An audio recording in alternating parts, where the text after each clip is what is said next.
परमात्मा माने श्रेष्ठ आत्मा। श्रेष्ठ आत्मा वही होता है जो किसी को दुख ना दे, किसी के बेटा बेटी की मृत्यु ना करे, कैंसर ना करे, किसी को रोग से युक्त ना करे, दुखी ना करे, उसको परमात्मा कहते हैं, श्रेष्ठ आत्मा, अच्छी आत्मा। और जो यहाँ हम देख रहे हैं बूचड़ खाना, किसी हॉस्पिटल में जाकर देख लो हाहाकार मची हुई है, और घर घर में देख लो कोई किसी रोग से दुखी, कोई किसी से दुखी, किसी की टांग कटी है, किसी का हाथ कटा है, कोई आंखों से अंधा है, कोई पैरालाइसिस से तड़प रहा है। तो जिस लोक में हम रह रहे हैं ये इस परमात्मा का लोक हो सकता है? ये तो कसाई आत्मा का लोक है, इस काल का लोक है जहाँ हम रह रहे हैं। ये कबीर भगवान ने आकर बताया। और जिन महापुरुषों को परमात्मा सचखंड लेकर गए अपने सुखमय स्थान पर, और फिर उनको गवाह बनाकर, साक्षी बनाकर वापस छोड़ा, उन्होंने भी यही बताया कि ये लोक ठीक नहीं, एक स्थान और है जहाँ जाने के बाद जीव फिर कभी लौटकर वापस इस गंदे लोक में नहीं आता, और वहाँ कोई दुख नहीं, वहाँ वर्द अवस्था नहीं, वहाँ मृत्यु नहीं।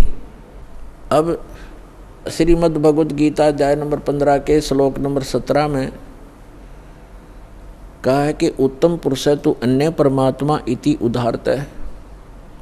और यह लोकतर्यम आविश्य विवर्ती अवैश्वर है, जो तीनों लोकों में प्रवेश करके वो श्रेष्ठ परमात्मा जो सरपुरुष और अक्षर पुरुष से अन्य है, वो संसार रूपी वृक्ष की मूल है, जड़ है, ऊर्ध्व मूलम अधः शाखम, ऊपर को जो जड़ है वो तो समझो परम अक्षर ब्रह्म है।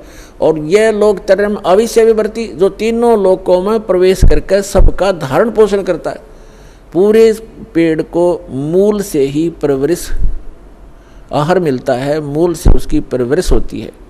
तो पूरा जो मूल है ऊपर परमात्मा है, जो सतलोक में रहता है, वो अक्षर पुरुष, परम अक्षर पुरुष, वो सारी सृष्टि का रचनहार, सर्व उत्पादक प्रभु, वो कबीर साहब है जो काशी में धानक रूप में आए थे।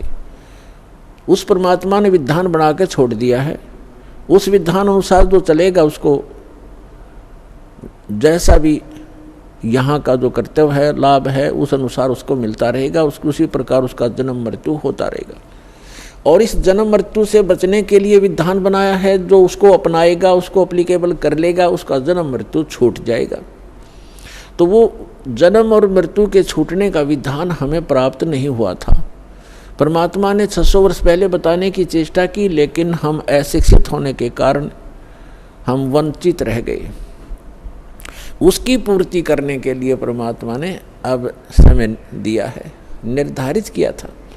अब जो प्रसंग चल रहा है, अब यहाँ कई व्यक्ति श्रद्धालु आपको भ्रमित कर देते हैं कि श्रीमद् भगवद गीता अध्याय नंबर 15 के श्लोक नंबर 18 में गीता ज्ञानदाता कहता है कि मैं लोक वेद के आधार से मैं पुरुषोत्तम प्रसिद्ध हूँ। तो वो भ्रमित करते हैं कि रामपाल इनकम्प्लीट ज्ञान देता है, 17वें श्लोक तक ही बताता है, 18वें में क्यों नहीं बताता कि उसमें खुद कहता है मैं पुरुषोत्तम हूँ। यदि उसको 18वें श्लोक को हम फाइनल माने तो 17वां गलत हो गया, क्योंकि गीता ज्ञानदाता तो ये कहे कि वो पुरुषोत्तमता इन दोनों से कोई अन्य है। और 18वें में क्या कहता है कि मैं गीता ज्ञानदाता कौन है? ये श्री कृष्ण नहीं है। श्री कृष्ण में प्रवेश करके, ये विष्णु नहीं है। श्री कृष्ण कहो चाहे विष्णु को, ये बोलने वाला श्री कृष्ण और विष्णु नहीं है। इनके अंदर इनका पिता जो सरपुरुष है उसने प्रतिज्ञा कर रखी है। 7वें अध्याय के 24-25वें श्लोक में कहा है, वो खुद कहता है गीता ज्ञानदाता कि मैं अपनी योग माया से छुपा रहता हूँ। ये बेबुद्धि मंदबुद्धि के लोग मुझे एज ए कृष्ण मान रहे होंगे, व्यक्ति रूप में प्राप्त खड़ा प्राप्त मान रहे होंगे। मैं कृष्ण नहीं हूँ, मैं व्यक्ति रूप में कभी नहीं आता। मैं अपने 4थे अध्याय के 9वें श्लोक में ये कहता है मेरे जन्म और कर्म दिव्य हैं। अब इसके कर्म दिव्य कैसे हैं कि ये सामने आता नहीं, इसने प्रतिज्ञा कर रखी है। और ये किसी में प्रवेश करके अपना जो उल्लू सीधा वो कर जाता है। श्री कृष्ण में प्रवेश करके गीता का ज्ञान ये सरपुरुष दे रहा है। और ये कहता है कि मेरे अंतर्गत यानी 21 ब्रह्मांड में जितने भी प्राणी हैं उनसे मैं उत्तम हूँ, श्रेष्ठ हूँ, तगड़ा हूँ, मजबूत हूँ, ताकतवर हूँ।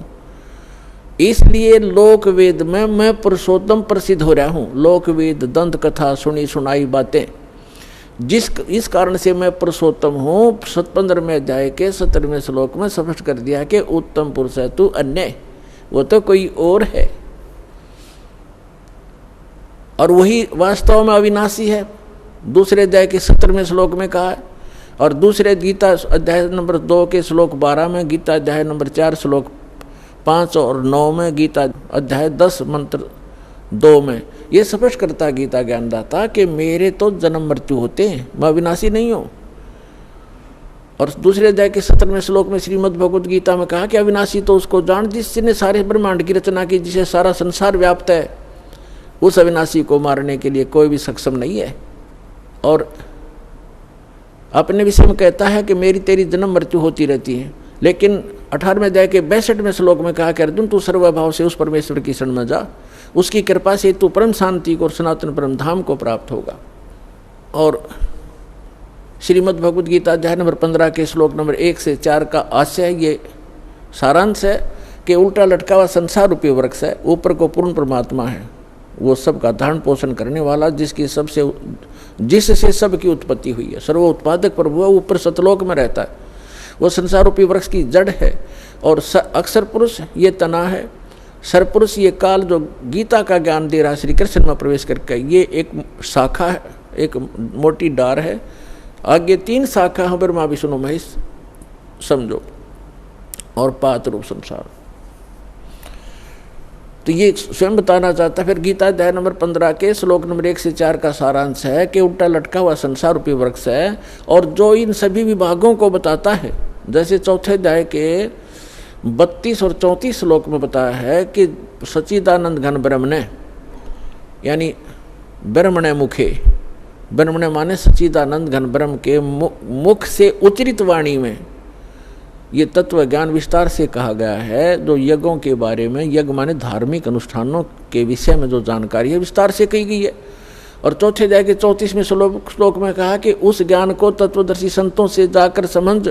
गीता ज्ञानदाता कहता मैं नहीं जानता उस तत्व ज्ञान को, नहीं तो एक अध्याय और लिख देता 19वां कि वो तत्व ज्ञान ये सुन ले, इसमें लिखता हूँ, वो तत्व ज्ञान से परिचित नहीं है। चौथे अध्याय के 34वें श्लोक में गीता जी में कहा है कि उस ज्ञान को जो सच्चिदानंद घन यानी परम अक्षर ब्रह्म अपने आप अपने मुख कमल से बोलता है, आकर के उसकी अमृतवाणी में लिपिबद्ध किया जाता है, कबीर वाणी में, वो तत्व ज्ञान है। चौथे अध्याय के 34वें श्लोक में कहा गीता जी में, उस ज्ञान को तू तत्वदर्शी संतों के पास जाकर समझ, उनको दंडवत प्रणाम करने से, कपट छोड़कर नम्रतापूर्वक प्रश्न करने से वो तत्वदर्शी संत तुझे तत्व ज्ञान का उपदेश करेंगे। इसे सिद्ध होगा। यहाँ गीता अध्याय नंबर 15 के श्लोक नंबर 1 में वो भी कंसेप्ट क्लियर कर दिया कि वो तत्वदर्शी संत वो होगा जो उल्टे लटके हुए संसार रूपी वृक्ष के सभी विभाग बता देगा। जैसे परमेश्वर स्वयं आते हैं, वो तत्वदर्शी संत की भूमिका भी करते हैं, भगवान तो वो होते ही होते हैं। कबीर साहब कहते हैं अक्षर पुरुष एक पेड़ है, सरपुरुष वा की डार, निरंजन वा की डार, और तीनों देवा शाखा हैं, ये पात रूप संसार। तो जड़ कौन है? वो जड़ की ऑप्शन छोड़ गया परमात्मा, क्योंकि अपने इस दास को भेजा है कि जड़ ये कबीर साहब है, वो अल्लाह अकबर है, वो परम अक्षर ब्रह्म है जो जड़ है उस सारे संसार की। तो यहाँ ये भी बताया कि उस उल्टे लटके हुए संसार रूपी वृक्ष के सभी विभागों से जो परिचित है, स वेदविद, वो वेद के तात्पर्य को जानने वाला अर्थात तत्वदर्शी संत है। उसके पश्चात परमेश्वर के चौथे अध्याय के 4 श्लोक में लिखा है, तत्वदर्शी संत की प्राप्ति के उपरांत परमेश्वर के उस परम पद की खोज करनी चाहिए जहाँ जाने के बाद साधक लौटकर कभी संसार में नहीं आते, और जिस परमेश्वर ने सारे ब्रह्मांडों की रचना की है, और केवल उसी की भक्ति करो। गीता ज्ञानदाता अपने से अन्य उस पुरुषोत्तम परम अक्षर ब्रह्म की भक्ति करने के लिए कहता है, जिससे आपकी जन्म और मरण छूटेगा।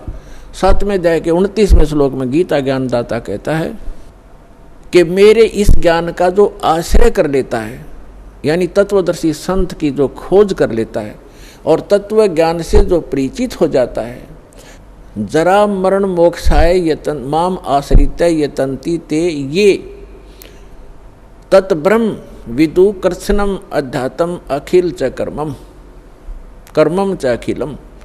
इसका अर्थ ये है, गीता ज्ञानदाता कहता है कि मेरे इस ज्ञान को जो आधार मान के तत्वदर्शी संत की खोज कर लेता है, वो व्यक्ति केवल वो उस तत्व ब्रह्म से और सारे आत्म ज्ञान से और सभी कर्मों से परिचित हैं जो जरा और मरण से छूटने के लिए ही प्रयत्न करते हैं। जरा माने वृद्ध अवस्था का दुख और मरण माने मृत्यु। इस बुढ़ापे के दुख और मृत्यु के दुख से जो छूटने के प्रयत्न कर रहे होते हैं वे उस तत्व ब्रह्म से परिचित हो चुके हैं और मेरे इस ज्ञान का आश्रय कर लिया उन्होंने तत्वदर्शी संत की खोज कर ली है। वो तत्व ब्रह्म से परिचित हैं, सारे आत्म ज्ञान से परिचित हैं और यहाँ सब कर्मों से परिचित हैं। वो यह संसार की किसी वस्तु की इच्छा नहीं करते, वो केवल जरा माने वृद्ध अवस्था के दुख से और मरण माने मृत्यु से छूटने का ही प्रयत्न करते हैं। अब श्रीमद् भगवद गीता अध्याय नंबर 8 के श्लोक नंबर 1 में अर्जुन ने पूछा, किम तत्ब्रह्म किम अध्यात्म किम कर्म पुरुषोत्तम। अब गीता ज्ञानदाता तो श्री कृष्ण ने पुरुषोत्तम मान रहा था, जय विष्णु, और ये तो कहता पुरुषोत्तम कोई और है। फिर भी जो ये तो अर्जुन की सोच है, किम पुरुषोत्तम। अब यहाँ अर्जुन ने पूछा कि वो तत्व ब्रह्म क्या है, वो कौन है जिसके जानने के बाद केवल जरा और मरण से छूटने का ही प्राणी प्रयत्न करता है साधक, और कोई वस्तु की डिमांड इस लोक की नहीं करता। इसका भाव ये है। अब गीता ज्ञानदाता गीता अध्याय नंबर 8 के श्लोक नंबर 3 में कहता वो परम अक्षर ब्रह्म है, यानी गीता ज्ञानदाता से अन्य है। इसलिए 8वें अध्याय के 5 और 7 श्लोक में गीता ज्ञानदाता कहता मेरी भक्ति कर, युद्ध भी कर और मुझ में आस्था रख, भावत रह, मुझे प्राप्त होगा। अपना मंत्र बताता 8वें अध्याय के 13वें श्लोक में, ओम इति एकाक्षरम ब्रह्म व्यवहारण माम अनुस्मरण यह प्रयाति तजंदेहम सयाति परमाम गतिम। मुझ ब्रह्म का केवल एक ओम अक्षर है, नथिंग एल्स, इसके अतिरिक्त कुछ नहीं। उच्चारण करके स्मरण करता हुआ यह प्रयाति तजंदेहम, जो शरीर छोड़कर जाता है, सयाति परमाम गतिम, वो ओम से मिलने वाली परम गति को प्राप्त होता है। ओम से क्या प्राप्ति होती है? ब्रह्मलोक मिलता है, क्योंकि ये ब्रह्म का मंत्र है। और गीता अध्याय नंबर 8 के श्लोक नंबर 16 में कहा है कि ब्रह्मलोक पर्यंत ये सभी लोक पुनरावर्ती में, उनके वहाँ जाने के बाद भी लौटकर जन्म मृत्यु में प्राणी आते। ये वो स्थान नहीं है जहाँ जाने के बाद साधक फिर लौटकर कभी नहीं आते। 15वें अध्याय के जो 4थे श्लोक में कहा है। तो इस ब्रह्म की साधना करने से भी ब्रह्मलोक प्राप्त होता है। ब्रह्मलोक में गए हुए प्राणी भी पुनर्वर्ती में होते हैं, जन्म मृत्यु होता है। इसलिए 18वें अध्याय के 62वें श्लोक में कहता अर्जुन तू सर्वभाव से उस परमेश्वर की शरण में जा, उसकी कृपा से ही तू परम शांति और सनातन परम धाम को प्राप्त होगा, उस परमेश्वर की ही कृपा से। और उसका मंत्र बता दिया 17वें अध्याय के 23वें श्लोक में कि ओम तत् सत इति निर्देश है ब्रह्मण त्रिविध समर्थ है। ब्रह्मण माने सच्चिदानंद घन ब्रह्म, यानी परम अक्षर ब्रह्म के प्राप्ति का, उस लोक की प्राप्ति का, जहाँ जाने के बाद साधक फिर लौटकर कभी संसार में नहीं आते, कि वो मंत्र है ओम तत् सत। अपना तो गीता ज्ञानदाता ने 8वें अध्याय के 13वें श्लोक में बता ही दिया कि मुझ ब्रह्म का केवल ओम वो मंत्र है। ये तो इनकम्प्लीट साधना है, ब्रह्म तक की है, जन्म मृत्यु सदा बनी रहेगी, वो शाश्वत स्थान प्राप्त नहीं हो सकता, वो सुख प्राप्त नहीं हो सकता। अब बताया है उस सच्चिदानंद घन ब्रह्म की साधना करने से शाश्वत स्थान, शाश्वत माने जहाँ जिसका कभी अंत नहीं होता, अविनाशी लोक, हम उसको सत्यलोक कहते हैं, अमरलोक कहते हैं, सत्यलोक की प्राप्ति होती है। तो उसका मंत्र है ओम तत्सत। ओम तो सरपुरुष का, इस ब्रह्म का, और तत् जो है ये अक्षर पुरुष का साधना मंत्र है। और सत तत् ये सांकेतिक है, तत् नहीं, ये अन्य मंत्र है, ये कोड वर्ड है, सांकेतिक शब्द है। और सत ये परम अक्षर ब्रह्म का साधना मंत्र है, वो कोड वर्ड है। ओम तत्सत ये शब्द नहीं है, ये मंत्र नहीं है, ये अन्य मंत्र हैं जो इस विश्व में दास के पास उपलब्ध है और किसी के पास नहीं है। यदि इस दास से वो मंत्र प्राप्त करके कोई स्वयंभू संत बनकर ये प्रदान करता है, वो अपना जीवन नाश कर रहा है, और जिनको वो नाम दे रहा है वो अधिकारी नहीं है। जैसे अनअधिकारी से बनवाया हुआ लाइसेंस या पासपोर्ट समय पर धोखा देगा और दंडित होना पड़ेगा, तो उस व्यक्ति को ऐसा समझ लेना, यदि कोई ऐसा जालिम व्यक्ति ऐसे जागरूक समय में भी ये प्रयत्न कर रहा हो, तो वो उसको भी प्रार्थना करना कि अपना जीवन नाश ना करे, भगवान का द्रोही है तू, और इन जीवों का नाश मत कर, काल के दूत का काम मत कर। और वो नहीं माने तो अन्य भाई बहनों को जरूर बताने की चेष्टा करना, झगड़ा नहीं करना, क्योंकि ये मार्ग झगड़े का नहीं है। हमारा फर्ज है बताने का, समझाने का, और ना माने कुएं में पड़े तो भाई जानबूझ। परमात्मा फिर कहते हैं कि जानबूझ साची तजय करे झूठते ने, ताकि संगत है प्रभु सोपन में बिना दे। और फिर परमात्मा कहते हैं कर दीपक कुएं पड़े फिर काहे की कुशलात, हाथ में दीपक टॉर्च ले रहा है फिर कुएं में गिरने लग रहा है, तो वो होश में नहीं है वो व्यक्ति, कोई शराब वगैरह पी रखी है उसने, तो वो मूर्ख है, वो फिर अपनी करनी आप पावेगा, आप निर्दोष हो जाओगे। उनको एक बार प्रार्थना अवश्य करना कि ये व्यक्ति जो आप गुरु बनाए बैठे हो, ये गुरु ठीक नहीं है, ये अधिकारी नहीं है। तो इस तरह का अगर कोई स्वयंभू संत बनेगा तो उसको अनधिकारी है, वो डुप्लीकेट जाली लाइसेंस और पासपोर्ट बना रहा है, क्योंकि इस मंत्र के आधार से ये हमारा यहाँ का पासपोर्ट है, जिसके आधार से हम सवलोक जाएंगे, सतलोक जाएंगे। और इसका पता चलेगा जब मृत्यु के बाद जब जाएंगे प्लेटफार्म पर इसको लेकर के, वो सुविधा तो मिलेगी नहीं, सजा और मिलेगी, दंडित कर दिए जाएंगे।